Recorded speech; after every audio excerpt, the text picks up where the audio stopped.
ਵਾਹਿਗੁਰੂ ਜੀ ਕਾ ਖਾਲਸਾ ਵਾਹਿਗੁਰੂ ਜੀ ਕੀ ਫਤਿਹ। ਜੀ ਅਸੀਂ ਇਲਾਹੀ ਸ਼ੁਕਰ ਨਾਲ ਭਰੇ ਹੋਏ ਹਾਂ।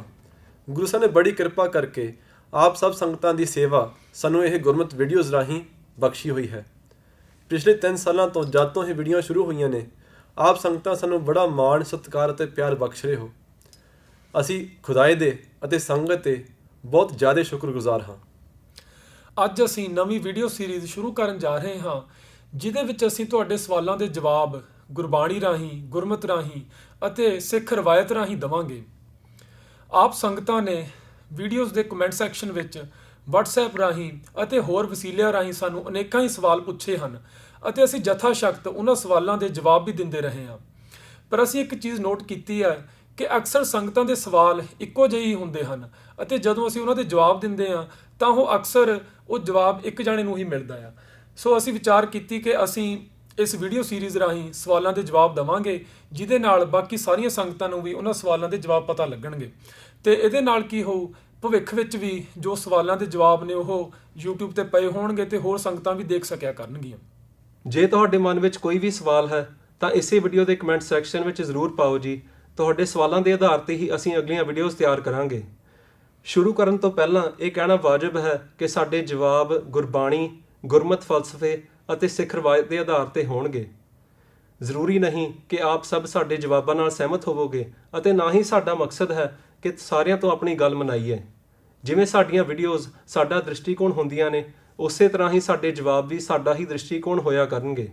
ਜੇ ਤੁਹਾਨੂੰ ਚੰਗੇ ਲੱਗਣ ਤਾਂ ਮੰਨ ਲਿਓ, ਪਰ ਜੇ ਤੁਹਾਨੂੰ ਨਾ ਪਾਉਣ ਤਾਂ ਵੱਡਾ ਦਿਲ ਰੱਖ ਕੇ ਸਾਡੇ ਨਾਲ ਆਪਣਾ ਪਿਆਰ ਨਾ ਘਟਾਇਓ ਜੀ। ਸੰਬੰਧ ਫਰਾਖ ਦਿਲੀ ਨਾਲ ਹੀ ਬਣਦੇ ਹਨ। ਹੁਣ ਆਪਾਂ ਸਵਾਲ ਜਵਾਬ ਸ਼ੁਰੂ ਕਰਦੇ ਹਾਂ ਜੀ।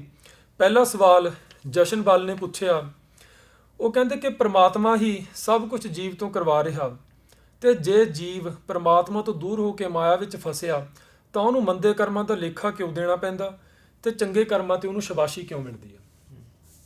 ਸੋ ਇਹਦੇ ਬਾਰੇ ਆਪਾਂ ਵਿਚਾਰ ਕਰਨਾ। ਵਿਚਾਰ ਇੱਦਾਂ ਕਿ ਇੱਕ ਤਾਂ ਪਹਿਲੀ ਗੱਲ, ਇਹ ਸਵਾਲ ਬਹੁਤ ਵਧੀਆ ਤੇ ਬੜਾ ਡੂੰਘਾ ਸਵਾਲ ਆ ਤੇ ਇਹਦਾ ਜਵਾਬ ਵੀ ਕੋਈ ਸੌਖਾ ਨਹੀਂ, ਕਿਉਂਕਿ ਅਕਸਰ ਆਪਾਂ ਨੂੰ ਇਹ ਸਵਾਲ ਆਪਾਂ ਨੂੰ ਸੁਣਨ ਨੂੰ ਮਿਲਦਾ। ਗੁਰਮਤਿ ਦੀ ਜਿਹੜੀ ਕਰਮ ਫਿਲਾਸਫੀ ਆ ਉਹ ਬਹੁਤ ਹੀ ਪੇਚੀਦਾ ਆ। ਇਹਦੇ ਬਾਰੇ ਵਿਚਾਰ ਆਪਾਂ ਕਰੀਏ ਕਿ ਇੱਕ ਤਾਂ ਜੋ ਕਰਮ ਦਾ ਲੇਖਾ ਆ ਉਹ ਕੇਵਲ ਕਰਮ ਕਰਨ ਮਾਤਰ ਨਾਲ ਨਹੀਂ ਬਣਦਾ, ਬਲਕਿ ਕਰਮ ਕਰਨ ਵਾਲੇ ਦੀ ਮਨਸ਼ਾ ਤੇ ਉਹਦੇ ਮਨੋਦਸ਼ਾ ਤੇ ਵੀ ਡਿਪੈਂਡ ਕਰਦਾ ਵਾ। ਫਰਜ਼ ਕਰੋ ਜੇ ਕਿਸੇ ਨੇ ਪਰਾਈ ਇਸਤਰੀ ਨੂੰ ਗਲਤ ਤਰੀਕੇ ਨਾਲ, ਕਾਮੁਕ ਤਰੀਕੇ ਨਾਲ ਛੋਹਿਆ ਤੇ ਤਾਂ ਉਹਨੂੰ ਇਸ ਕਰਮ ਦਾ ਪਾਪ ਲੱਗਣਾ ਆ। ਪਰ ਜੇ ਕਿਤੇ ਅਚਨਚੇਤ ਬੱਸ ਦੇ ਵਿੱਚ ਸਫ਼ਰ ਕਰਦੇ ਹੋਏ ਜਾਂ ਉੱਦਾਂ ਕਿਤੇ ਕੋਈ ਕਿਸੇ ਦਾ ਸਰੀਰ ਛੂਹ ਜਾਵੇ ਤਾਂ ਉਹਨੂੰ ਇਸ ਕਰਮ ਦਾ ਕੋਈ ਪਾਪ ਨਹੀਂ ਲੱਗੂਗਾ। ਸੋ ਇਸ ਗੱਲ ਤੋਂ ਇਹ ਸਾਬਤ ਹੁੰਦਾ ਕਿ ਜਿਹੜਾ ਕਰਮ ਦਾ ਪਾਪ ਆ ਉਹ ਬੰਦੇ ਦੀ ਮਨਸ਼ਾ ਤੇ ਉਹਦੀ ਮਨੋਦਸ਼ਾ ਤੇ ਡਿਪੈਂਡ ਕਰਦਾ ਆ ਕੀ ਆ, ਨਾ ਕਿ ਉਹਦਾ ਕਰਮ ਤੇ ਡਿਪੈਂਡ ਕਰਦਾ। ਹਉਮੈ ਦਾ ਗਰਸਿਆ ਹੋਇਆ ਜੀਵ ਕਰਮ ਦਾ ਕਰਤਾ ਬਣ ਕੇ ਕਰਮ ਕਰਦਾ, ਇਸ ਕਰਕੇ ਉਹਨੂੰ ਕਰਮ ਦਾ ਲੇਖਾ ਵੀ ਦੇਣਾ ਪੈਂਦਾ ਹੈ। ਬਿਲਕੁਲ। ਜਿਸ ਤਰ੍ਹਾਂ ਜੇ ਕੋਈ ਜੀਵ ਨਾਮ ਜਪ ਕੇ ਉੱਚੀ ਅਵਸਥਾ ਪ੍ਰਾਪਤ ਕਰ ਲਵੇ ਅਤੇ ਆਪਣੇ ਅੰਦਰੋਂ ਹਉਮੈ ਨੂੰ ਖਤਮ ਕਰ ਲਵੇ ਤਾਂ ਉਹ ਕਿਸੇ ਕਰਮ ਦਾ ਕਰਤਾ ਨਹੀਂ ਰਹਿ ਜਾਂਦਾ, ਬਲਕਿ ਉਹ ਦ੍ਰਿਸ਼ਟੇਤਾ ਜਾਂ ਦਰਸ਼ਕ ਬਣ ਜਾਂਦਾ ਹੈ। ਉਹ ਕੇਵਲ ਅਕਾਲ ਪੁਰਖ ਨੂੰ ਹੀ ਦੁਨੀਆ ਵਿੱਚ ਕਰਤਾ ਪੁਰਖ ਸਮਝਦਾ ਹੈ। ਇਸ ਕਰਕੇ ਉਸ ਨੂੰ ਕਿਸੇ ਕਰਮ ਦਾ ਲੇਖਾ ਵੀ ਨਹੀਂ ਦੇਣਾ ਪੈਂਦਾ। ਜਿੱਦਾਂ ਕਿ ਗੁਰਵਾਕ ਹੈ, ਜਬ ਇਹ ਜਾਣੈ ਮੈਂ ਕਿਛ ਕਰਤਾ, ਤਬ ਲਗ ਗਰਭ ਜੋਨ ਮੈਂ ਫਿਰਤਾ। ਅਜਿਹਾ ਗੁਰਸਿੱਖ ਜੀਵਨ ਮੁਕਤ ਅਵਸਥਾ ਵਿੱਚ ਸੰਸਾਰ ਵਿੱਚ ਵਿਚਰਦਾ ਹੈ। ਬਾਕੀ ਇਹ ਇੱਕ ਲੰਬਾ ਟੌਪਿਕ ਹੈ, ਆਪਾਂ ਇਸ ਨੂੰ ਕਿਸੇ ਹੋਰ ਵੀਡੀਓ ਵਿੱਚ ਕਵਰ ਕਰਨ ਦੀ ਕੋਸ਼ਿਸ਼ ਕਰਾਂਗੇ। ਹਾਂਜੀ, ਪਰ ਜੇ ਆਪਾਂ ਇਹਨੂੰ ਸਮਝਣਾ ਆਇਆ ਤਾਂ ਆਪਾਂ ਐਗਜ਼ਾਮਪਲ ਰਾਹੀਂ ਸੌਖੇ ਤਰੀਕੇ ਨਾਲ ਸਮਝ ਸਕਦੇ ਹਾਂ। ਫਰਜ਼ ਕਰ ਲਓ ਰਜਿੰਦਰ ਸਿੰਘ ਨਾਮ ਦਾ ਇੱਕ ਫੌਜੀ ਆ, ਉਹ ਫੌਜ ਵਿੱਚ ਜੰਗ 'ਚ ਜਾਂਦਾ ਅਤੇ ਉੱਥੇ ਜਾ ਕੇ 5-6 ਕਤਲ ਕਰ ਦਿੰਦਾ। ਉਹਨੇ 'ਤੇ ਕੋਈ ਮੁਕੱਦਮਾ ਨਹੀਂ ਚੱਲਦਾ। ਕਿਉਂ ਨਹੀਂ ਮੁਕੱਦਮਾ ਚੱਲਦਾ? ਕਿਉਂਕਿ ਉਹ ਕਤਲ ਉਹਨੇ ਰਜਿੰਦਰ ਸਿੰਘ ਦੇ ਹੈਸੀਅਤ 'ਚ ਨਹੀਂ ਕੀਤੇ, ਉਹਨੇ ਸਰਕਾਰ ਦੇ ਫੌਜੀ ਹੋਣ ਦੇ ਹੈਸੀਅਤ ਵਿੱਚ ਕੰਮ ਕੀਤੇ। ਠੀਕ ਆ। ਸੋ ਜੇ ਪਰ ਉਹ ਘਰੇ ਚੱਲ ਜਾਵੇ ਤਾਂ ਫਿਰ ਉਹ ਜਾ ਕੇ ਕਤਲ ਕਰ ਦੇਵੇ, ਕੋਈ ਛੁੱਟੀ 'ਤੇ ਆ ਉਹ, ਉਦੋਂ ਕਤਲ ਕੀਤਾ ਤਾਂ ਉਹਦੇ ਮੁਕੱਦਮਾ ਚੱਲਦਾ ਆ, ਕਿਉਂਕਿ ਉਦੋਂ ਉਹ ਰਜਿੰਦਰ ਸਿੰਘ ਦੀ ਹੈਸੀਅਤ 'ਚ ਕੰਮ ਕੀਤਾ, ਉਹਨੇ ਫੌਜੀ ਹੋਣ ਦੀ ਹੈਸੀਅਤ 'ਚ ਨਹੀਂ ਕੀਤਾ। ਸੋ ਜੇ ਆਪਾਂ ਐਵੇਂ ਜੀਵ ਨੂੰ ਸਮਝ ਲਈਏ ਕਿ ਜੇ ਜੀਵ ਆਪ ਦ੍ਰਿਸ਼ਟਾ ਬਣ ਜਾਵੇ ਅਤੇ ਵਾਹਿਗੁਰੂ ਨੂੰ ਕਰਤਾ ਪੁਰਖ ਮੰਨੇ, ਫਿਰ ਉਹ 'ਤੇ ਕੋਈ ਵੀ ਲੇਖਾ ਨਹੀਂ ਹੁੰਦਾ, ਉਹਨੂੰ ਕਰਮਾਂ ਦਾ ਲੇਖਾ ਨਹੀਂ ਦੇਣਾ ਪੈਂਦਾ। ਕਰਮਾਂ ਦਾ ਲੇਖਾ ਤਾਂ ਦੇਣਾ ਪੈਂਦਾ ਕਿਉਂਕਿ ਆਪਦੀ ਹਉਮੈ ਕਰਕੇ ਉਹ ਆਪਦੇ ਆਪ ਨੂੰ ਪਦਾਰਥਾਂ ਦਾ ਮਾਲਕ ਸਮਝਦਾ ਹੈ, ਰਸਾਂ ਕਸਾਂ ਦਾ ਭੁਗਤਾ ਸਮਝਦਾ ਹੈ, ਦਾਨ ਪੁੰਨ ਦਾ ਦਾਤਾ ਸਮਝਦਾ ਹੈ। ਸੋ ਜੇ ਜੀਵ ਦ੍ਰਿਸ਼ਟਾ ਬਣ ਜਾਵੇ ਤਾਂ ਕੋਈ ਲੇਖਾ ਨਹੀਂ। ਹਾਂਜੀ, ਪਰ ਇਹ ਨੋਟ ਕਰਨ ਵਾਲੀ ਗੱਲ ਇੱਕ ਇੱਥੇ ਇਹ ਆ ਕਿ ਆਪਣੇ ਆਪ ਨੂੰ ਕਰਤਾ ਨਾ ਸਮਝਣਾ, ਦ੍ਰਿਸ਼ਟਾ ਬਣ ਜਾਣਾ, ਇਹ ਕੰਮ ਗੱਲੀ ਬਾਤੀ ਨਹੀਂ ਹੋ ਸਕਦਾ। ਇਹਦੇ ਲਈ ਬੜੀ ਨਾਮ ਬਾਣੀ ਦੀ ਸਖਤ ਮਿਹਨਤ ਕਰਨੀ ਪੈਂਦੀ ਆ, ਕਮਾਈ ਕਰਨੀ ਪੈਂਦੀ ਆ ਤੇ ਗੁਰਮੁਖ ਬਣਨਾ ਪੈਂਦਾ ਵਾ। ਸੋ ਤਾਂ ਹੀ ਇਹ ਅਵਸਥਾ ਪ੍ਰਾਪਤ ਹੋ ਸਕਦੀ ਆ। ਹੁਣ ਆਪਾਂ ਅਗਲੇ ਸਵਾਲ ਵੱਲ ਵਧਦੇ ਹਾਂ ਜੀ। ਅਗਲਾ ਸਵਾਲ ਤ੍ਰਿਮਨਦੀਪ ਸਿੰਘ ਨੇ ਪੁੱਛਿਆ ਕਿ ਉਹ ਆਪਣੇ ਰੋਜ਼ਾਨਾ ਦੇ ਪਾਠ ਵਿੱਚ ਚੰਡੀ ਦੀ ਵਾਰ ਦੇ ਪਾਠ ਨੂੰ ਐਡ ਕਰਨਾ ਚਾਹੁੰਦੇ ਨੇ ਤੇ ਉਹ ਕਹਿੰਦੇ ਉਹਨਾਂ ਨੂੰ ਪਤਾ ਲੱਗਿਆ ਕਿ ਇਹ ਪਾਠ ਸਿਰਫ ਖੜੇ ਹੋ ਕੇ ਹੀ ਕਰ ਸਕਦੇ ਆ ਤੇ ਇਹ ਪਾਠ ਕਰਨ ਬਾਰੇ ਉਹਨਾਂ ਨੇ ਰਹਿਤ ਮਰਿਆਦਾ ਬਾਰੇ ਪੁੱਛਿਆ ਜੀ। ਚੰਡੀ ਦੀ ਵਾਰ ਦੇ ਪਾਠ ਕਰਨ ਬਾਰੇ ਵਿਚਾਰ ਇਸ ਤਰ੍ਹਾਂ ਹੈ ਜੀ ਕਿ ਜੇ ਆਪਾਂ ਇਹ ਪਾਠ ਖੜ ਕੇ ਕਰਦੇ ਹਾਂ ਜਾਂ ਫਿਰ ਇਹ ਪਾਠ ਆਪਾਂ ਕਿਰਪਾਨ ਹੱਥ ਵਿੱਚ ਫੜ ਕੇ ਕਰਦੇ ਹਾਂ ਤਾਂ ਹੋ ਸਕਦਾ ਹੈ ਕਿ ਵੱਧ ਲਾਭ ਪ੍ਰਾਪਤ ਹੁੰਦਾ ਹੋਵੇ। ਪਰ ਸਾਡੇ ਤਜਰਬੇ ਵਿੱਚ ਇਦਾਂ ਆਇਆ ਕਿ ਇਹ ਪਾਠ ਆਪਾਂ ਦਿਨੇ ਵੀ ਕਰ ਸਕਦੇ ਹਾਂ, ਰਾਤ ਨੂੰ ਵੀ ਕਰ ਸਕਦੇ ਹਾਂ, ਬਹਿ ਕੇ ਵੀ ਕਰ ਸਕਦੇ ਹਾਂ ਤੇ ਖੜ ਕੇ ਵੀ ਕਰ ਸਕਦੇ ਹਾਂ। ਹਮੇਸ਼ਾ ਲਾਹਾ ਹੀ ਲਾਹਾ ਮਿਲਦਾ ਹੈ। ਸੋ ਆਪਾਂ ਨੂੰ ਕੋਈ ਵੀ ਵਹਿਮ ਇੱਦਾਂ ਦਾ ਨਹੀਂ ਕਰਨਾ ਚਾਹੀਦਾ ਕਿ ਕੋਈ ਗੁਰਬਾਣੀ ਦਾ ਪਾਠ ਕਰਕੇ ਸਾਨੂੰ ਕੋਈ ਨੁਕਸਾਨ ਪਹੁੰਚਦਾ। ਜਿਵੇਂ ਆਪਾਂ ਸਾਰੇ ਸਿੰਘ ਬੈਠੇ ਹਾਂ ਇੱਥੇ, ਅਸੀਂ ਸ਼ਾਮ ਨੂੰ ਜਾਂ ਰਾਤ ਨੂੰ ਹੀ ਇਸ ਬਾਣੀ ਦਾ ਪਾਠ ਕਰਦੇ ਹਾਂ, ਸਾਨੂੰ ਆਨੰਦ ਹੀ ਮਿਲਿਆ ਇਸ ਪਾਠ 'ਚੋਂ ਤੇ ਕਦੇ ਕੋਈ ਨੁਕਸਾਨ ਨਹੀਂ ਹੋਇਆ। ਹਰ ਕੋ ਨਾਮ ਸਦਾ ਸੁਖਦਾਈ। ਸੋ ਗੁਰਬਾਣੀ ਦਾ ਪਾਠ ਕੀਤੇ ਹਮੇਸ਼ਾ ਫਾਇਦਾ ਹੀ ਫਾਇਦਾ ਹੁੰਦਾ ਹੈ ਜੀ। ਮੇਨ ਗੱਲ ਤਾਂ ਇੱਥੇ ਇਹ ਆ ਕਿ ਆਪਾਂ ਚੰਡੀ ਦੀ ਵਾਰ ਦਾ ਪਾਠ ਆਪਣੇ ਨਿਤਨੇਮ ਵਿੱਚ ਐਡ ਕਰੀਏ। ਹਾਂਜੀ। ਹੁਣ ਕਈ ਏਦਾਂ ਵੀ ਕਹਿੰਦੇ ਇਹ ਪਾਠ ਕਰਨ ਨਾਲ ਵੀ ਗੁੱਸਾ ਆਉਂਦਾ ਆ, ਤੁਹਾਨੂੰ ਕਿੱਦਾਂ ਲੱਗਦਾ ਇਹ ਸਹੀ ਹੈ, ਏਦਾਂ ਹੋ ਸਕਦਾ ਹੈ? ਇਹ ਸਾਡੇ ਵਿਚਾਰ ਇਹ ਤੇ ਸਾਡੇ ਐਕਸਪੀਰੀਅੰਸ ਤੋਂ ਬਣੇ ਹੋਏ ਨੇ। ਅਸੀਂ ਸਾਰੇ ਪਾਠ ਕਰਦੇ ਹਾਂ ਤੇ ਸਾਨੂੰ ਤਾਂ ਗੁੱਸਾ ਵੱਧਦਾ ਨਹੀਂ ਇਹਦੇ ਨਾਲ। ਚੰਡੀ ਦੀ ਵਾਰ ਦਾ ਪਾਠ ਕਰਨ ਨਾਲ ਗੁੱਸਾ ਵੱਧਦਾ ਨਹੀਂ, ਸਭ ਘਟਦਾ ਆ, ਕ੍ਰੋਧ ਘਟਦਾ। ਤੇ ਇਹ ਵਿਚਾਰ ਕਈ ਲੋਕੀ ਕਰਦੇ ਨੇ ਜਿਹੜੇ ਆਪ ਪਾਠ ਨਹੀਂ ਕਰਦੇ, ਕਿਉਂਕਿ ਪਾਠ ਕਰਨ ਨਾਲ ਵਿਕਾਰ ਵੱਧ ਨਹੀਂ ਸਕਦੇ, ਘਟਦੇ ਨੇ ਹਮੇਸ਼ਾ। ਹਰ ਕੋ ਨਾਮ ਸਦਾ ਸੁਖਦਾਈ। ਹਾਂਜੀ, ਇਹ ਗੱਲ ਤਾਂ ਹੈਗੀ ਹੈ ਕਿ ਜੰਗ ਯੁੱਧ ਵਿੱਚ ਜਾਣ ਵੇਲੇ ਸਿੰਘ ਚੰਡੀ ਦੀ ਵਾਰ ਦਾ ਪਾਠ ਕਰਦੇ ਨੇ ਪਰ ਉਹਦੇ ਨਾਲ ਵੀਰ ਰਸ ਆਉਂਦਾ, ਗੁੱਸਾ ਨਹੀਂ ਆਉਂਦਾ। ਹਾਂਜੀ, ਹੁਣ ਆਪਾਂ ਅਗਲੇ ਸਵਾਲ ਵੱਲ ਆਉਂਦੇ ਹਾਂ ਜੀ। ਅਗਲਾ ਸਵਾਲ ਪੋਜ਼ਿਟਿਵ ਵਾਈਬ ਨਾਮ ਦੀ ਆਈਡੀ ਤੋਂ ਆਇਆ। ਉਹਨਾਂ ਨੇ ਪੁੱਛਿਆ ਕਿ ਮੁਕਤੀ ਕਿਵੇਂ ਮਿਲਦੀ ਆ ਤੇ ਸੱਚਖੰਡ ਕਿਵੇਂ ਜਾਇਆ ਜਾ ਸਕਦਾ। ਹਾਂਜੀ, ਇਹ ਸਵਾਲ ਸੌਖਾ ਵੀ ਆ ਤੇ ਬਹੁਤ ਪੇਚੀਦਾ ਵੀ।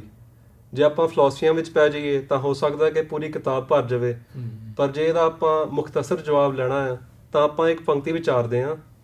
ਹੁਕਮ ਮੰਨਿਆ ਹੋਵੈ ਪ੍ਰਵਾਨ, ਤਾਂ ਖਸਮੈ ਕਾ ਮਹਿਲ ਪਾਈ ਸੀ। ਖਸਮੈ ਭਾਵੈ ਸੋ ਕਰੇ, ਮਨੋ ਚਿੰਦਿਆ ਸੋ ਫਲ ਪਾਈ ਸੀ। ਤਾਂ ਦਰਗਾਹ ਪੈਂਦਾ ਜਾਈ ਸੀ। ਗੁਰੂ ਸਾਹਿਬ ਇੱਥੇ ਹੁਕਮ ਕਰਦੇ ਨੇ ਕਿ ਹੁਕਮ ਮੰਨਣ ਨਾਲ ਵਾਹਿਗੁਰੂ ਸਾਹਿਬ ਦੇ ਦਰ ਤੇ ਪ੍ਰਵਾਨ ਹੋਈਦਾ ਹੈ ਅਤੇ ਫਿਰ ਖਸਮ ਦਾ ਮਹਿਲ ਪਾਈਦਾ ਹੈ। ਮੇਨ ਪੁਆਇੰਟ ਤਾਂ ਇੱਥੇ ਇਹ ਆ ਕਿ ਜੇ ਉਹ ਕੰਮ ਕਰੇ ਜੋ ਖਸਮ ਨੂੰ ਭਾਉਂਦਾ ਆ ਤਾਂ ਮਨ ਚਿੰਦਿਆ ਫਲ ਵੀ ਮਿਲ ਜਾਂਦਾ ਅਤੇ ਸਤਿਕਾਰ ਨਾਲ ਅੱਗੇ ਦਰਗਾਹ ਜਾਈਦਾ। ਸੋ ਜਿੰਨੇ ਵੀ ਹੁਕਮ ਗੁਰਬਾਣੀ ਵਿੱਚ ਦਰਜ ਹਨ, ਰਹਿਤਨਾਮਿਆਂ 'ਚ ਤੇ ਦਸਮ ਪਾਤਸ਼ਾਹੀ ਦੇ ਰਹਿਤ ਵਿੱਚ, ਜੇ ਆਪਾਂ ਇੱਕ ਇੱਕ ਹੁਕਮ ਕਮਾਵਾਂਗੇ ਤਾਂ ਮੁਕਤੀ ਵੀ ਮਿਲੂਗੀ ਤਾਂ ਖਸਮ ਦਾ ਮਹਿਲ ਵੀ ਮਿਲੂਗਾ। ਹਾਂਜੀ, ਬਿਲਕੁਲ ਜੀ। ਸੋ ਅਗਲੇ ਸਵਾਲ ਵੱਲ ਵਧੀਏ ਜੀ। ਅਗਲਾ ਸਵਾਲ ਗੁਰਮੀਤ ਸਿੰਘ ਨੇ ਪੁੱਛਿਆ। ਉਹਨਾਂ ਨੇ ਪੁੱਛਿਆ ਕਿ ਪੁਰਾਣੇ ਕਕਾਰਾਂ ਜਿਵੇਂ ਕਿ ਕਿਰਪਾਨ, ਕੰਘਾ, ਕੜਾ, ਕਛਹਿਰਾ ਆਦਿ ਦਾ ਕੀ ਕਰਨਾ ਚਾਹੀਦਾ ਤੇ ਪੁਰਾਣੀ ਦਸਤਾਰ, ਗਾਤਰੇ, ਗੁਟਕੇ, ਤਰਮਾਲੇ ਆਦਿ ਦਾ ਕੀ ਕਰਨਾ ਚਾਹੀਦਾ, ਤੇ ਨਾਲ ਇਹ ਪੁੱਛਿਆ ਕਿ ਜੋ ਕੰਘੇ ਵਿੱਚ ਕੇਸ ਹੁੰਦੇ ਨੇ ਉਹਨਾਂ ਦਾ ਕੀ ਕਰਨਾ ਚਾਹੀਦਾ, ਅਤੇ ਇਹ ਵੀ ਦੱਸੋ ਕਿ ਧਾਰਮਿਕ ਕਿਤਾਬਾਂ ਜੋ ਕਿ ਅਸੀਂ ਪੜ੍ਹ ਚੁੱਕੇ ਹਾਂ ਉਹਨਾਂ ਨੂੰ ਕਿੱਥੇ ਦੇਣਾ ਚਾਹੀਦਾ। ਹਾਂਜੀ, ਬਹੁਤ ਵਧੀਆ ਸਵਾਲ ਆ। ਆਪਾਂ ਇਹਨੂੰ ਪੁਆਇੰਟ ਬਾਈ ਪੁਆਇੰਟ ਲੈ ਲੈਂਦੇ ਹਾਂ। ਸੋ ਪਹਿਲਾਂ ਮੈਂ ਇੱਕ ਕਿਰਪਾਨ ਬਾਰੇ ਪੁੱਛਿਆ ਜਾਂ ਕੜੇ ਬਾਰੇ ਪੁੱਛਿਆ। ਦੇਖੋ, ਕਿਰਪਾਨ ਕਦੇ ਪੁਰਾਣੀ ਨਹੀਂ ਹੁੰਦੀ, ਖਰਾਬ ਨਹੀਂ ਹੋ ਸਕਦੀ ਕਦੇ। ਜੇ ਉਹਦੀ ਮਿਆਨ ਖਰਾਬ ਹੋ ਜਾਵੇ ਤਾਂ ਮਿਆਨ ਨੂੰ ਆਪਾਂ ਰਿਪੇਅਰ ਕਰ ਸਕਦੇ ਹਾਂ ਜਾਂ ਨਵੀਂ ਮਿਆਨ ਬਣਵਾ ਸਕਦੇ ਹਾਂ। ਸੋ ਕਿਰਪਾਨ ਜੇ ਪੁਰਾਣੀ ਹੋ ਜਾਵੇ, ਜੇ ਆਪਾਂ ਨਵੀਂ ਕਿਰਪਾਨ ਹੁਣ ਧਾਰਨ ਕਰ ਲਈਏ ਤਾਂ ਪੁਰਾਣੀ ਕਿਰਪਾਨ ਕਿਸੇ ਸਾਂਭ ਕੇ ਰੱਖ ਲਓ। ਜੋ ਕਿਸੇ ਸਿੱਖ ਨੂੰ ਲੋੜ ਪੈਗੀ ਤਾਂ ਉਹਨੂੰ ਤੁਸੀਂ ਦੇ ਸਕਦੇ ਹੋ। ਕੜਿਆਂ ਦਾ ਵੀ ਐਵੇਂ ਹੀ ਹੈ। ਜੇ ਕੜੇ ਛੋਟੇ ਹੋ ਗਏ ਜਾਂ ਹੁਣ ਤੁਸੀਂ ਨਵੇਂ ਕੜੇ ਲੈ ਲਏ ਤਾਂ ਪੁਰਾਣੇ ਕੜੇ ਰੱਖ ਲਓ ਤੇ ਕਿਸੇ ਹੋਰ ਸਿੱਖ ਨੂੰ ਦੇ ਦਿਓ ਜਦੋਂ ਲੋੜ ਪਊਗੀ ਉਹਨਾਂ ਨੂੰ।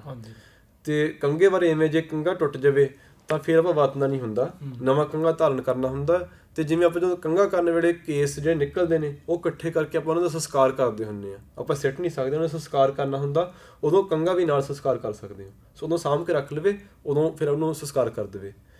ਤੇ ਹੁਣ ਅਗਲਾ ਸਵਾਲ ਦਸਤਾਰ ਬਾਰੇ ਸੀ। ਸੋ ਦਸਤਾਰ ਬਾਰੇ ਐਵੇਂ, ਜਦੋਂ ਆਪਾਂ ਕਿਸੇ ਕੱਪੜੇ ਨੂੰ ਦਸਤਾਰ ਦੇ ਰੂਪ ਵਿੱਚ ਧਾਰਨ ਕਰਦੇ ਹਾਂ ਉਹਨੂੰ ਦਸਤਾਰ ਆ ਉਹ। ਹੁਣ ਉਹ ਦਸਤਾਰ ਦੀ ਜਿਹੜੇ ਫੰਕਸ਼ਨ ਆ ਉਹ ਕਵਰ ਹੋ ਰਹੀ ਆ। ਜਦੋਂ ਹੁਣ ਉਹ ਦਸਤਾਰ ਪੁਰਾਣੀ ਹੋ ਗਈ, ਤੁਸੀਂ ਨਵੀਂ ਦਸਤਾਰ ਧਾਰਨ ਕਰ ਲਈ, ਉਹ ਹੁਣ ਦਸਤਾਰ ਨਹੀਂ ਰਹਿ ਗਈ, ਹੁਣ ਦੁਬਾਰੇ ਕੱਪੜਾ ਬਣ ਗਿਆ। ਸੋ ਉਸ ਕੱਪੜੇ ਨੂੰ ਆਪਾਂ ਕਿਸੇ ਵਧੀਆ ਚੀਜ਼ ਵਾਸਤੇ ਵਰਤ ਸਕਦੇ ਹਾਂ। ਜਿਵੇਂ ਆਪਾਂ ਪ੍ਰਸ਼ਾਦਾ ਬੰਨਣਾ ਹੁੰਦਾ ਜਾਂ ਭਾਂਡੇ ਟੱਕਣੇ ਹੁੰਦੇ ਆ ਲੰਗਰ ਵਿੱਚ, ਉਸ ਤਰੀਕੇ ਆਪਾਂ ਵਰਤ ਸਕਦੇ ਹਾਂ ਉਸ ਕੱਪੜੇ ਨੂੰ। ਤੇ ਅਗਲਾ ਇਹਨਾਂ ਦਾ ਸਵਾਲ ਸੀਗਾ ਵੀ ਪੋਥੀਆਂ ਬਾਰੇ ਜਾਂ ਧਾਰਮਿਕ ਕਿਤਾਬਾਂ ਬਾਰੇ। ਸੋ ਪੋਥੀਆਂ ਬਾਰੇ ਵਿਚਾਰ ਐਵੇਂ ਆ, ਜਿਵੇਂ ਆਪਾਂ ਹੁਣ ਤੁਸੀਂ ਆਪ ਨਾਲ ਸੰਸਕਾਰ ਕਰੋ, ਗੁਰਸਿੱਖਾਂ ਨਾਲ ਸਲਾਹ ਕਰਕੇ, ਜਿਹੜੇ ਸੂਝਵਾਨ ਗੁਰਸਿੱਖ ਨੇ ਉਹਨਾਂ ਦੇ ਨਾਲ ਇਕੱਠੇ ਹੋ ਕੇ, ਤੇ ਫਿਰ ਆਪਾਂ ਜਿਹੜੇ ਬਿਰਧ ਸਰੂਪ ਨੇ ਜਾਂ ਬਿਰਧ ਪੋਥੀਆਂ ਨੇ ਉਹਨਾਂ ਦਾ ਸੰਸਕਾਰ ਕਰੀਦਾ ਹੁੰਦਾ। ਤੇ ਹੁਣ ਇਹ ਬਹੁਤ ਹੈਰਾਨੀ ਵਾਲੀ ਗੱਲ ਆ ਕਿ ਅੱਜ ਕੱਲ੍ਹ ਤਾਂ ਪੋਥੀਆਂ ਬਿਰਧ ਹੋ ਰਹੀਆਂ ਨੇ। ਹੁਣ ਦੇਖੋ, ਆਪਾਂ ਸਾਰਿਆਂ ਨੇ ਦੇਖਿਆ, ਫੋਟੋਆਂ ਵੀ ਦੇਖੀਆਂ, ਭਾਵ ਦਰਸ਼ਨ ਵੀ ਕੀਤੇ ਨੇ। ਵੀ ਗੁਰੂ ਸਾਹਿਬ ਦੇ ਸਮੇਂ ਦੇ ਜਿਹੜੇ ਕਹਿੰਦੇ ਨੇ ਵੀ ਪੋਥੀਆਂ ਨੇ ਜਾਂ ਗੁਰੂ ਸਾਹਿਬ ਦੇ ਸਰੂਪ ਨੇ, ਬੀੜਾਂ ਹੈਗੀਆਂ ਆਪਣੇ ਕੋਲੇ ਵੀ 300 ਸਾਲ 200 ਸਾਲ ਪੁਰਾਣੀਆਂ ਬੀੜਾਂ ਨੇ, ਤੇ ਉਹ ਹਜੇ ਤੱਕ ਵੀ ਆਪਾਂ ਉਹ ਤੋਂ ਪਾਠ ਕਰ ਸਕਦੇ ਹਾਂ। ਉਹਨਾਂ ਨੇ ਅੰਗ ਖਰਾਬ ਨਹੀਂ ਹੋਏ, ਕੋਈ ਬੇਅਦਬੀ ਨਹੀਂ ਹੋਈ। ਤੇ ਇੱਦਾਂ ਲੱਗਦਾ ਕਿ ਜਦੋਂ ਹੁਣ ਆਪਾਂ ਦੇਖੀਦਾ ਵੀ ਲੋਕੀ ਪਾਠ ਕਰਦੇ ਨੇ, ਉਹਨਾਂ ਨੂੰ ਇਹ ਪਤਾ ਨਹੀਂ ਹੁੰਦਾ ਵੀ ਪਾਠ ਕਿਵੇਂ ਕਰਨਾ, ਅੰਗ ਇੱਦਾਂ ਬਹੁਤ ਰਫਲੀ ਕਰਦੇ ਹੁੰਦੇ ਨੇ। ਸੋ ਜੇ ਆਪਾਂ ਇਹ ਪਾਠ ਕਰਨਾ ਸਿੱਖ ਲਈਏ ਕਿਸੇ ਗੁਰਸਿੱਖ ਤੋਂ, ਤਾਂ ਫਿਰ ਆਪਾਂ ਸਹੀ ਤਰੀਕੇ ਨਾਲ ਪਾਠ ਕਰਦੇ ਹੋਏ ਫਿਰ ਕੋਈ ਬੇਅਦਬੀ ਨਹੀਂ ਹੁੰਦੀ, ਤੇ ਫਿਰ ਕਦੇ ਪੋਥੀ ਕਦੇ ਪੁਰਾਣੀ ਨਹੀਂ ਹੋ ਸਕਦੀ। ਹਾਂਜੀ ਬਿਲਕੁਲ। ਇੱਥੇ ਸੋ ਗੱਲ ਨੋਟ ਕਰਨ ਵਾਲੀ ਇਹ ਹੈ ਕਿ ਜਦੋਂ ਆਪਾਂ ਪਾਠ ਕਰਨਾ ਪੋਥੀ ਤੋਂ, ਤਾਂ ਬਹੁਤ ਧਿਆਨ ਨਾਲ ਪਾਠ ਕਰਨਾ ਚਾਹੀਦਾ। ਜਿਹੜੇ ਅੰਗ ਵਰਤਣੇ ਆ ਇਸ ਤਰੀਕੇ ਨਾਲ ਵਰਤੋ ਕਿ ਕੋਈ ਅੰਗ ਡੈਮੇਜ ਨਾ ਹੋਵੇ, ਖਰਾਬ ਨਾ ਹੋਵੇ। ਤੇ ਦੂਜੀ ਗੱਲ, ਜੋ ਧਾਰਮਿਕ ਕਿਤਾਬਾਂ ਵੀ ਹੁੰਦੀਆਂ ਜਾਂ ਗੁਟਕਾ ਸਾਹਿਬ ਪੋਥੀ ਵੀ ਹੁੰਦੀ ਹੈ, ਜੇ ਤੁਸੀਂ ਹੁਣ ਆਪਣੇ ਘਰ ਵਿੱਚ ਹੈ ਤੇ ਹੁਣ ਨਹੀਂ ਵਰਤਣੀ ਆਪਾਂ, ਤਾਂ ਆਪਾਂ ਦੇਖਿਆ ਪਿੰਡਾਂ ਦੇ ਵਿੱਚ ਗੁਰਦੁਆਰਾ ਸਾਹਿਬ ਤੋਂ ਵੀ ਲੋਕ ਪੋਥੀਆਂ ਲੈਂਦੇ ਨੇ ਜਾਂ ਧਾਰਮਿਕ ਕਿਤਾਬਾਂ ਲੈ ਲੈਂਦੇ ਨੇ, ਆਪਾਂ ਉੱਥੇ ਵੀ ਦੇ ਸਕਦੇ ਹਾਂ। ਔਰ ਇਹਦੇ ਨਾਲ ਇੱਕ ਪੁਆਇੰਟ ਹੋਰ ਸੀ ਕਿ ਜੋ ਕੰਘਾ ਹੁੰਦਾ, ਕੰਘਾ ਆਪਣੇ ਕਕਾਰ ਵਾਲਾ ਆਪਾਂ ਜੋ ਜਿਹਦੇ ਨਾਲ ਕੇਸ ਵਾਹੁੰਦੇ ਆ, ਜੇ ਕੰਘੇ ਦਾ ਕੋਈ ਦੰਦਾ ਟੁੱਟ ਜਾਵੇ ਮੰਨ ਲਓ, ਉਹ ਕੰਘਾ ਨਹੀਂ ਵਰਤਣਾ ਚਾਹੀਦਾ, ਕਿਉਂਕਿ ਜੇ ਆਪਾਂ ਟੁੱਟੇ ਹੋਏ ਦੰਦੇ ਕੰਘੇ ਨਾਲ ਆਪਾਂ ਕੇਸ ਵਾਹਾਂਗੇ ਤਾਂ ਉਹਦੇ ਨਾਲ ਕੇਸਾਂ ਦੀ ਬੇਅਦਬੀ ਹੋ ਸਕਦੀ ਹੈ। ਬਿਲਕੁਲ। ਹਾਂਜੀ। ਸੋ ਹੁਣ ਅਗਲਾ ਸਵਾਲ ਆਪਾਂ ਲਈਏ ਜੀ। ਮੇਹਰ ਸਿੰਘ ਨੇ ਅਗਲਾ ਸਵਾਲ ਕੀਤਾ। ਉਹਨਾਂ ਨੇ ਪੁੱਛਿਆ ਕਿ ਕੀ ਇਹ ਜ਼ਰੂਰੀ ਹੈ ਕਿ ਜੇ ਤੁਸੀਂ ਅੰਮ੍ਰਿਤਧਾਰੀ ਸਿੱਖ ਹੋ ਤਾਂ ਤੁਹਾਨੂੰ ਵਿਆਹ ਕਰਾਉਣਾ ਹੀ ਪੈਣਾ? ਇਸ ਬਾਰੇ ਵਿਚਾਰ ਇੱਦਾਂ ਜੀ, ਜਿੱਦਾਂ ਆਪਾਂ ਆਪਣੇ ਇਤਿਹਾਸ ਵਿੱਚ ਦੇਖਦੇ ਹਾਂ, ਸਾਡੇ ਸਾਰੇ ਗੁਰੂ ਸਾਹਿਬਾਨਾਂ ਨੇ, ਗੁਰਸਿੱਖਾਂ ਨੇ ਤੇ ਮਹਾਂਪੁਰਖਾਂ ਨੇ ਤਕਰੀਬਨ ਸਾਰਿਆਂ ਨੇ ਆਨੰਦ ਕਾਰਜ ਕਰਵਾਏ ਸੀ। ਤੇ ਗੁਰੂ ਸਾਹਿਬ ਦਾ ਗੁਰਬਾਣੀ ਵਿੱਚ ਹੁਕਮ ਵੀ ਇਹੀ ਹੈ, ਹਰ ਪਹਿਲੜੀ ਲਾਭ ਪ੍ਰਵਿਰਤੀ ਕਰਮ ਦੜਾਇਆ ਬਲਰਾਮ ਜੀਓ, ਪ੍ਰਵਿਰਤੀ ਭਾਵ ਅਸੀਂ ਸੰਸਾਰ ਵਿੱਚ ਰਹਿੰਦੇ ਹੋਏ ਪ੍ਰਭੂ ਦੀ ਬੰਦਗੀ ਕਰਨੀ ਹੈ, ਨਿਵਰਤ ਨਹੀਂ ਹੋਣਾ ਸੰਸਾਰ ਤੋਂ, ਭਾਵ ਸੰਸਾਰ ਨੂੰ ਛੱਡ ਕੇ ਜੰਗਲਾਂ ਵਿੱਚ ਨਹੀਂ ਜਾਣਾ। ਜਿੱਦਾਂ ਪੁਰਾਣੇ ਜ਼ਮਾਨੇ ਵਿੱਚ ਰਿਖੀ ਮੁਨੀ ਜੋਗੀ ਚਲੇ ਜਾਂਦੇ ਸੀ, ਤੇ ਗੁਰੂ ਸਾਹਿਬ ਜੀ ਨੇ ਉੱਥੇ ਜਾ ਕੇ ਜੋਗੀਆਂ ਨੂੰ ਸਮਝਾਇਆ ਵੀ ਸੀ ਜੀ, ਜੇਕਰ ਤੁਸੀਂ ਸਾਰੇ ਮਹਾਂਪੁਰਖ ਸੰਸਾਰ ਵਿੱਚੋਂ ਬਾਹਰ ਨਿਕਲ ਆਓਗੇ ਤਾਂ ਸੰਸਾਰ ਦਾ ਭਲਾ ਕਿੱਦਾਂ ਹੋਊਗਾ। ਇਹ ਜਿਹੜਾ ਸੰਸਾਰ ਹੈ ਇਹ ਵਾਹਿਗੁਰੂ ਜੀ ਦੀ ਕਿਰਤ ਹੈ, ਤੇ ਪਰਿਵਾਰ ਸੰਸਾਰ ਦੀ ਮੁੱਢਲੀ ਇਕਾਈ ਹੈ। ਇਹ ਜਦੋਂ ਬੰਦਾ ਆਨੰਦ ਕਾਰਜ ਕਰਵਾਉਂਦਾ ਤੇ ਬੱਚੇ ਹੁੰਦੇ ਨੇ ਤਾਂ ਉਹਦੇ ਨਾਲ ਇੱਕ ਪਰਿਵਾਰ ਬਣਦਾ, ਇਸ ਤਰ੍ਹਾਂ ਸੰਸਾਰ ਦਾ ਵਿਕਾਸ ਹੁੰਦਾ। ਜੇਕਰ ਸਾਰੇ ਇੱਦਾਂ ਸੋਚਣਗੇ ਕਿ ਅਸੀਂ ਆਨੰਦ ਕਾਰਜ ਨਹੀਂ ਕਰਵਾਉਣਾ ਤਾਂ ਸੰਸਾਰ ਦਾ ਵਿਕਾਸ ਕਿੱਦਾਂ ਹੋਊਗਾ। ਪਰ ਹਾਂ, ਕੁਝ ਕੇਸਾਂ ਦੇ ਵਿੱਚ ਇੱਦਾਂ ਹੁੰਦਾ ਕਿ ਕਈ ਗੁਰਸਿੱਖਾਂ ਨੇ ਆਨੰਦ ਕਾਰਜ ਨਹੀਂ ਕਰਵਾਏ ਸੀ, ਜਿੱਦਾਂ ਭਗਤ ਪੂਰਨ ਸਿੰਘ ਜੀ, ਉਹਨਾਂ ਨੇ ਆਨੰਦ ਕਾਰਜ ਨਹੀਂ ਕਰਵਾਇਆ ਸੀ, ਪਰ ਉਹਨਾਂ ਨੇ ਇਹ ਫੈਸਲਾ ਕੀਤਾ ਸੀ ਕਿ ਮੈਂ ਆਪਣਾ ਸਾਰਾ ਜੀਵਨ ਦੁਖੀਆਂ ਦੀ, ਗਰੀਬਾਂ ਦੀ, ਰੋਗੀਆਂ ਦੀ ਸੇਵਾ ਕਰਨੀ ਹੈ, ਤੇ ਉਹਨਾਂ ਨੇ ਇਸ ਤਰ੍ਹਾਂ ਕੀਤਾ ਵੀ ਹੈ। ਤੇ ਇੱਕ ਹੋਰ ਆਪਾਂ ਐਗਜ਼ਾਮਪਲ ਲੈਂਦੇ ਹਾਂ, ਜਿੱਦਾਂ ਸੰਤ ਅਤਰ ਸਿੰਘ ਜੀ, ਉਹਨਾਂ ਨੇ ਵੀ ਇਹ ਫੈਸਲਾ ਕੀਤਾ ਸੀ ਕਿ ਮੈਂ ਆਨੰਦ ਕਾਰਜ ਨਹੀਂ ਕਰਵਾਉਣਾ, ਕਿਉਂਕਿ ਉਹ ਚਾਹੁੰਦੇ ਸੀ ਕਿ ਉਹ ਆਪਣਾ ਜੀਵਨ ਭਜਨ ਬੰਦਗੀ ਕਰਨ ਤੇ ਕੀਰਤਨ ਕਰਨ, ਹਰੀ ਦੇ ਗੁਣ ਗਾਉਣ ਤੇ ਸਿੱਖੀ ਦਾ ਬਹੁਤ ਪ੍ਰਚਾਰ ਕਰਨ। ਤੇ ਉਹਨਾਂ ਨੇ ਸਫਲਤਾਪੂਰਵਕ ਇਹ ਆਪਣਾ ਵਚਨ ਨਿਭਾਇਆ ਵੀ ਹੈ। ਮੈਂ ਭਾਈ ਰਣਧੀਰ ਸਿੰਘ ਦੀ ਕਿਤਾਬ ਰੰਗਲੇ ਸੱਜਣ ਵਿੱਚ ਪੜ੍ਹਿਆ ਸੀ, ਡਾਕਟਰ ਬਸੰਤ ਸਿੰਘ ਜੀ, ਉਹਨਾਂ ਨੇ ਵੀ ਆਨੰਦ ਕਾਰਜ ਨਹੀਂ ਕਰਵਾਇਆ ਸੀ, ਕਿਉਂਕਿ ਉਹਨਾਂ ਨੂੰ ਪਹਿਲਾਂ ਹੀ ਪਤਾ ਲੱਗ ਗਿਆ ਸੀ ਕਿ ਉਹਨਾਂ ਦੀ ਉਮਰ ਥੋੜ੍ਹੀ ਹੈ, ਇਸ ਕਰਕੇ ਉਹਨਾਂ ਨੇ ਆਨੰਦ ਕਾਰਜ ਨਹੀਂ ਕਰਵਾਇਆ। ਇਹਨਾਂ ਕੇਸਾਂ ਵਿੱਚ ਗੱਲ ਵਾਜਬ ਵੀ ਲੱਗਦੀ ਹੈ, ਕਿਉਂਕਿ ਇਹ ਗੁਰਸਿੱਖ ਉੱਚੀ ਅਵਸਥਾ ਦੇ ਸਿੰਘ ਸੀ। ਅਸੀਂ ਜਿਹੜੇ ਜਗਿਆਸੂ ਅਵਸਥਾ ਦੇ ਸਿੱਖ ਹਾਂ, ਸਾਡੀ ਇੰਨੀ ਸੇਵਾ ਵੀ ਨਹੀਂ ਹੈਗੀ, ਸਾਡੀ ਇੰਨੀ ਨਾਮ ਬਾਣੀ ਦੀ ਕਮਾਈ ਵੀ ਨਹੀਂ ਕਿ ਅਸੀਂ ਵਿਕਾਰਾਂ ਤੋਂ ਬਚ ਸਕੀਏ। ਸਾਡੇ ਲਈ ਸੁਝਾਅ ਇਹੀ ਹੈ ਕਿ ਸਾਨੂੰ ਗੁਰੂ ਸਾਹਿਬ ਦਾ ਹੁਕਮ ਮੰਨਦੇ ਹੋਏ ਆਨੰਦ ਕਾਰਜ ਕਰਵਾ ਲੈਣਾ ਚਾਹੀਦਾ।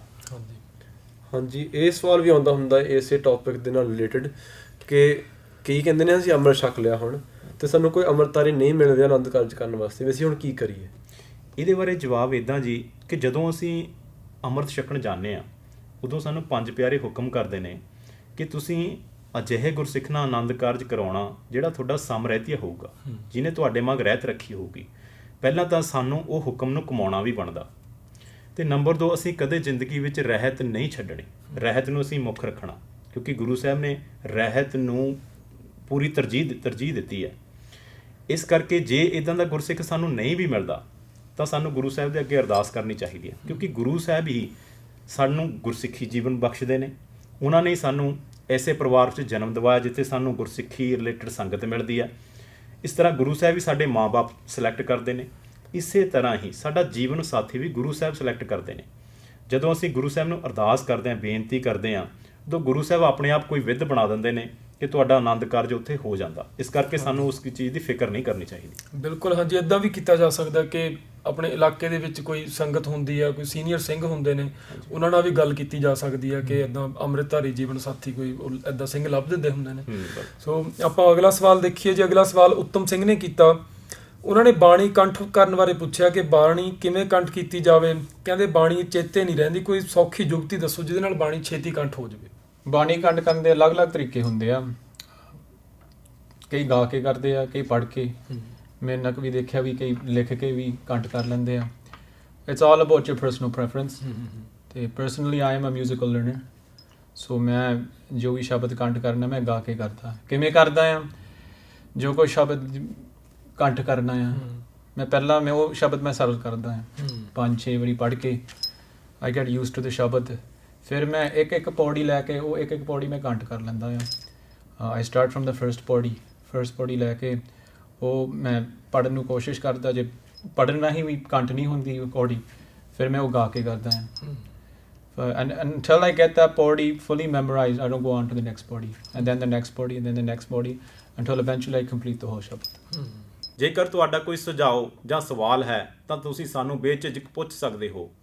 ਅਸੀਂ ਹਮੇਸ਼ਾ ਦੀ ਤਰ੍ਹਾਂ ਤੁਹਾਡੇ ਸੁਝਾਅ ਅਤੇ ਸਵਾਲ ਤੇ ਜ਼ਰੂਰ ਗੌਰ ਕਰਾਂਗੇ। ਬਾਕੀ ਗੁਰਬਾਣੀ ਅਤੇ ਗੁਰਮਤਿ ਅਗੰਮ ਅਗਾਧ ਬੋਧ ਹੈ ਜੀ, ਕੌਣ ਇਸ ਦਾ ਅੰਤ ਪਾ ਸਕਦਾ ਹੈ। ਆਪ ਆਪਣੀ ਬੁੱਧ ਹੈ ਜੇਤੀ, ਬਰਨਤ ਪੈਨ ਤੋਹਿ ਤੇਤੀ। ਗੁਰਮਤਿ ਦੀਆਂ ਵਿਚਾਰਾਂ ਕਰਦੇ ਹੋਏ ਅਨੇਕ ਪ੍ਰਕਾਰ ਦੀਆਂ ਭੁੱਲਾਂ ਹੋ ਜਾਂਦੀਆਂ ਨੇ, ਕਿਰਪਾ ਕਰਕੇ ਬਖਸ਼ ਲੈਣੀਆਂ ਜੀ। ਅਸੀਂ ਜਲਦੀ ਹੀ ਤੁਹਾਡੇ ਸਵਾਲਾਂ ਦੇ ਜਵਾਬ ਲੈ ਕੇ ਅਗਲੀ ਵੀਡੀਓ ਲੈ ਕੇ ਪੇਸ਼ ਹੋਵਾਂਗੇ। ਉਦੋਂ ਤੱਕ ਲਈ ਵਾਹਿਗੁਰੂ ਜੀ ਕਾ ਖਾਲਸਾ, ਵਾਹਿਗੁਰੂ ਜੀ ਕੀ ਫਤਿਹ।